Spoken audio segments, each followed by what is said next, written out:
law enforcement official, or if you're reporting bank robbery or crime against children, press 1. If you're calling to report identity theft, an internet scam, or telephone scam, press 2. If you're calling to report any other type of federal crime, press 3. If you're calling in regards to employment or community outreach, press 4. To hear these menu options again, press 5. To speak to an operator, please press 6. Good afternoon, FBI. Yes, hello. I didn't hear the option, so I just wanted to speak to an operator. I'm calling to, I guess, report corruption. Okay, hold on a moment. Thank you. You have reached the Federal Bureau of Investigation's public access line. This call may be recorded or monitored.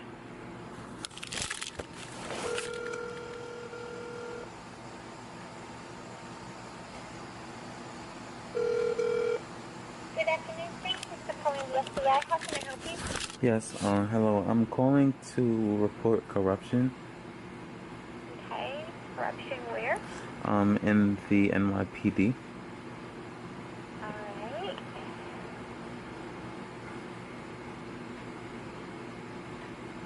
Can I have your name? Yes, my name.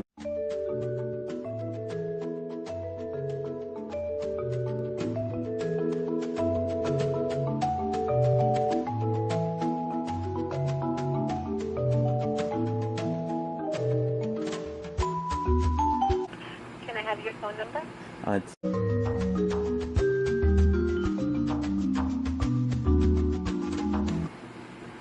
Hey, and you're reporting corruption within the New York Police Department?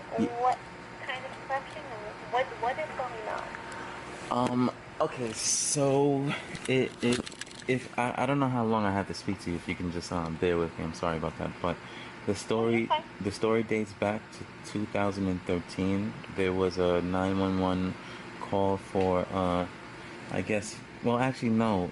The young lady that I was with at the time in a relationship called police officers on me because she had threatened to get someone to beat me up, and she told me that they would enter my home. So in a frantic, I guess, type of distress, I went and I grabbed something to defend myself because I didn't know when the threat would have came. She called police officers and told them that I grabbed the weapon for her.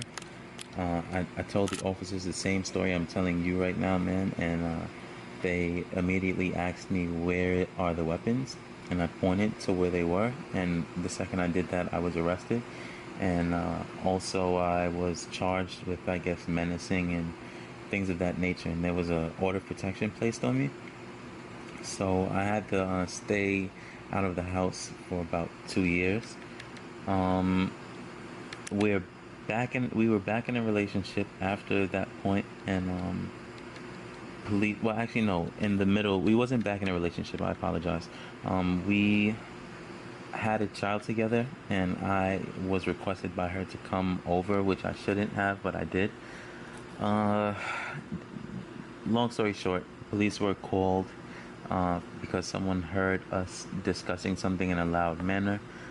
They were in a room that was in the back of the apartment, so I guess it was just things that they heard. The police officers came to the door and asked to come in.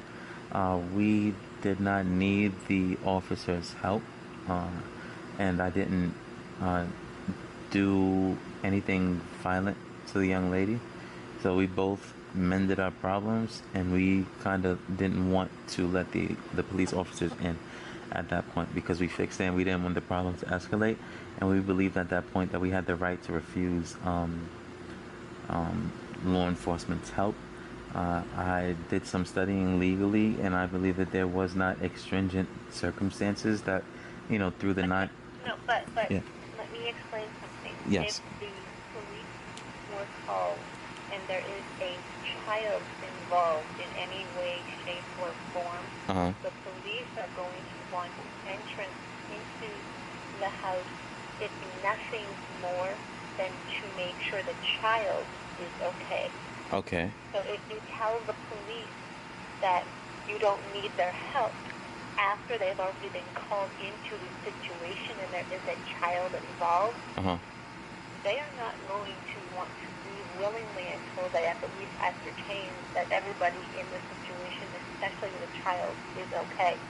So refusing them entry at that point would have been something they wouldn't have taken to very kindly. Okay. I believe I said the story a bit different. Our child wasn't born at the time. She was, I believe, a few months pregnant, and that I don't believe the person that was living in that call knew. That person didn't know that she was pregnant, I wouldn't believe, but okay, yeah. You told me at this point in time you were over because you had a child together and she wanted you to come over. Yeah, okay. Okay. Yeah, So that's why I said it was a bit of a mistake in my description of the story. Okay. The baby wasn't born yet, and she wanted to discuss a few things in person in regards to our child coming. Yeah, so the police were called. We didn't want to open the door and make it worse. They ended up using an apparatus and broke down the door.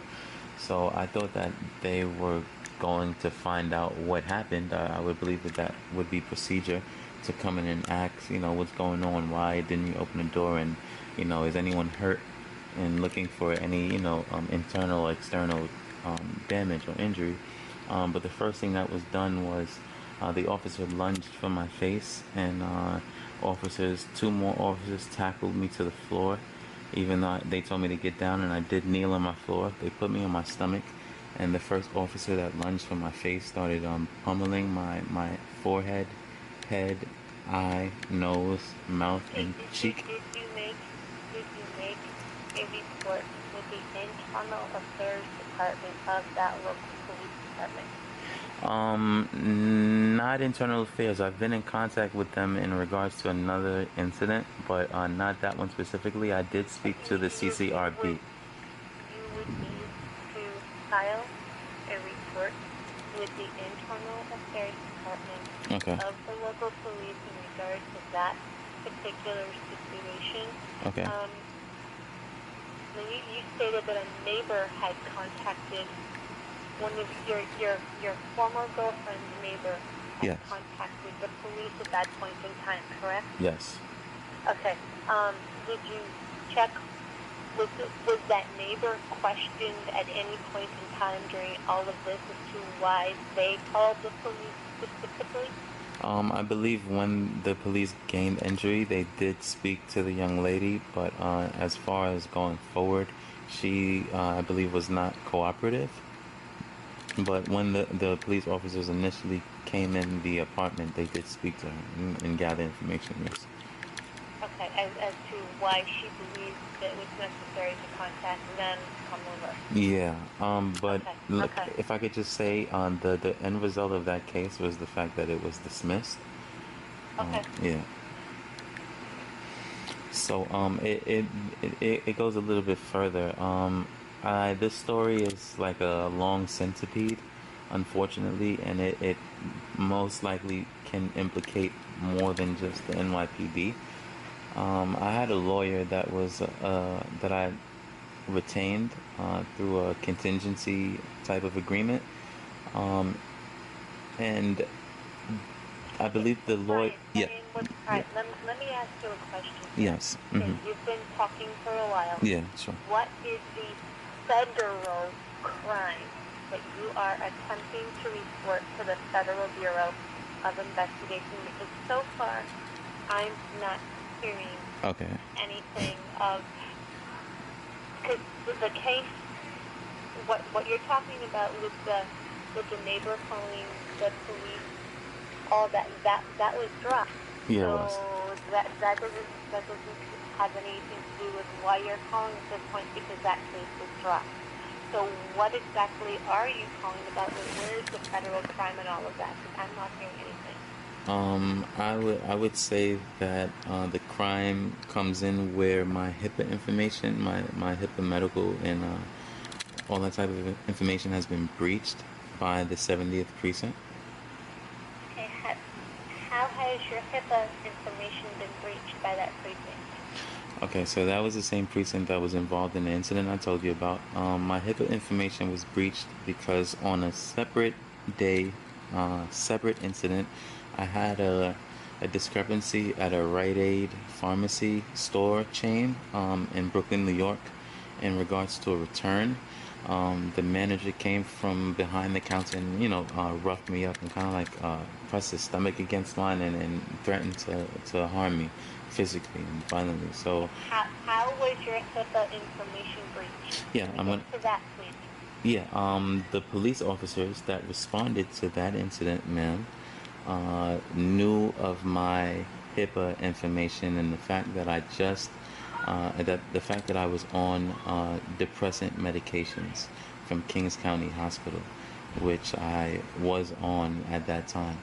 I've never had medication prescribed to me. I never signed up for it ever in my life. That same day, before that incident at Rite Aid, I just came from the hospital about 30 minutes prior and got into the incident at Rite Aid. I was actually waiting for the pills to be filled, and I had to wait an hour. 30 minutes into that hour, I'm at Rite Aid. The incident happens. The cops respond, and they ask me if did I take my medications today? And as I told you, ma'am, I've never been on medication a day in my life. So I asked the officer, how do you know that I'm on medications? And, it was strange because I just came from the pharmacy, and I believe that, I signed a HIPAA form just for my lawyer to get medical information about me relinquished or released from Kings County Hospital and not the 70th precinct. So I asked him, how did he know this? And he said, you have a benefit card, don't you? At that point, I have never pulled out my wallet and given him identification, but he knew that I had a benefit card, and he knew that I was on medications, trying to imply that I needed mental health assistance at the time, instead of getting a harassment report for the issue at Rite Aid. So that's where I believe the crime comes in.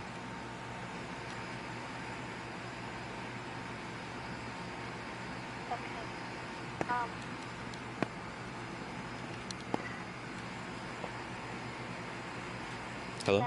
Yes. I'm listening. I am trying to figure out how to explain. Okay. That's